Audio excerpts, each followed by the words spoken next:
Bismillahirrahmanirrahim. Assalamualaikum warahmatullahi wabarakatuh. Kenalkan, saya Riko Raihan dari jurusan Ilmu Keolahragaan Universitas Negeri Malang, angkatan 2020. Pada kesempatan kali ini, saya akan mempresentasikan materi pada bab 12, yaitu Jihad Radikalisme Umat Beragama dan Muslim Moderat.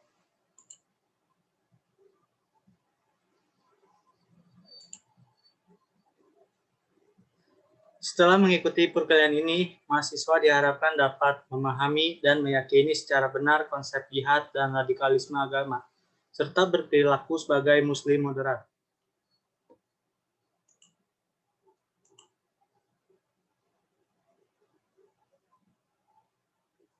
Materi yang akan dibahas pada bab 12 dapat dilihat dari konsep, yaitu pengertian jihad dan radikalisme, latar belakang bentuk dan dampak radikalisme, upaya menanggulangi radikalisme, landasan dan macam-macam jihad, dan muslim moderat. Pengertian jihad.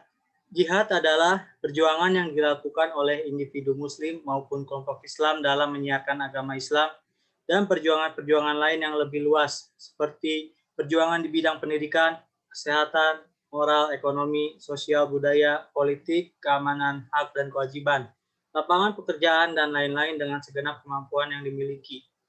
Pengertian radikalisme.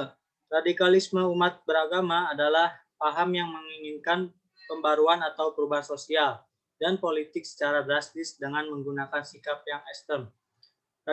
Radikalisme bukan ciri ajaran Islam, karena Islam dalam menyiarkan agama menggunakan cara bil hikmah atau bijaksana, tutur kata yang santun, dan menggunakan cara berdebat yang dilandasi saling hormat menghormati. Landasan dan macam-macam jihad. Landasan jihad yang berstatus hukum fardu ain ini adalah firman Allah sebagai berikut. A'udzubillahi minasyaitonirrajim. Bismillahirrahmanirrahim. Ya ayyuhallazina amanu iza laqitumul ladzina kafaru zahfan fala tuwalluhumul adbar. Shadaqallahul azim. Yang artinya, wahai orang-orang yang beriman, apabila kamu bertemu dengan orang-orang yang kafir yang sedang menyerangmu, maka janganlah kamu mundur membelakangi mereka. Quran Surat Al-Anfal ayat 15. Macam-macam jihad. Jihad universal dan jihad kontekstual. Latar belakang, bentuk, dan dampak radikalisme.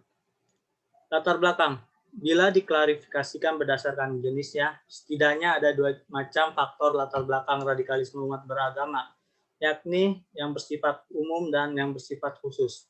Latar belakang yang bersifat umum adalah bahwa di lingkungan umat beragama apapun jenis agamanya selalu terdapat kelompok fundamentalis, minoritas, militan, ekstrem, dan radikal. Bentuk-bentuk radikalisme umat beragama ada beberapa jenis, yaitu 1. Aksi teror, 2. Bom bunuh diri, 3. Saling menyerang, 4. Aksi kekerasan, 5. Intimidasi, 6. Perlawanan terhadap pemerintah, dan lain-lain. Dampak radikalisme umat agama mengakibatkan terjadinya teror dan kekerasan, bahkan menimbulkan konflik dan peperangan secara horizontal dan vertikal, apabila jika yang terlibat berasal kelompok agama yang berbeda.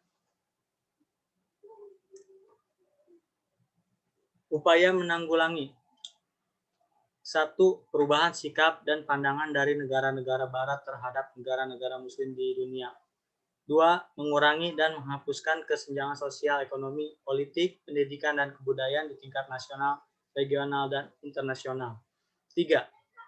Reorientasi pemahaman agama yang tekstual, rigid, dan sempit menjadi pemahaman yang kontekstual, fleksibel, dan terbuka. 4. Melakukan modernisasi kehidupan umat secara selektif. Dan yang kelima, tanamkan kesadaran setuju untuk tidak setuju dalam menyikapi pluralisme sosial, budaya, dan agama yang berkembang di tengah-tengah masyarakat dan bangsa. Muslim moderat. Muslim di Indonesia pada dasarnya adalah moderat dan toleran. Karena latar belakang masuk Islam ke Indonesia yang damai lewat para pedagang Gujarat dan Arab. Padahal saat itu penduduk Indonesia sudah memiliki kekayaan, keyakinan, dan kepercayaan tertentu seperti Hindu, Buddha, animisme, dan dinamisme.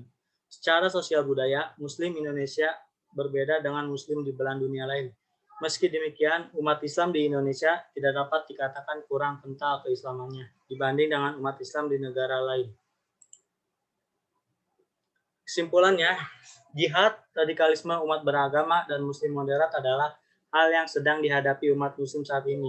Yang harus kita lakukan adalah berusaha dengan menerapkan sikap moderat dalam kehidupan sehari-hari. Mungkin itu saja yang dapat saya sampaikan. Mohon maaf apabila ada kesalahan dan kekurangan dalam penyampaian materi. Terima kasih. Saya tutup dengan kafaratul majlis. Subhanakallahumma wa bihamdika asyhadu alla ilaha illa anta astaghfiruka wa atubu ilaik. Assalamualaikum warahmatullahi wabarakatuh.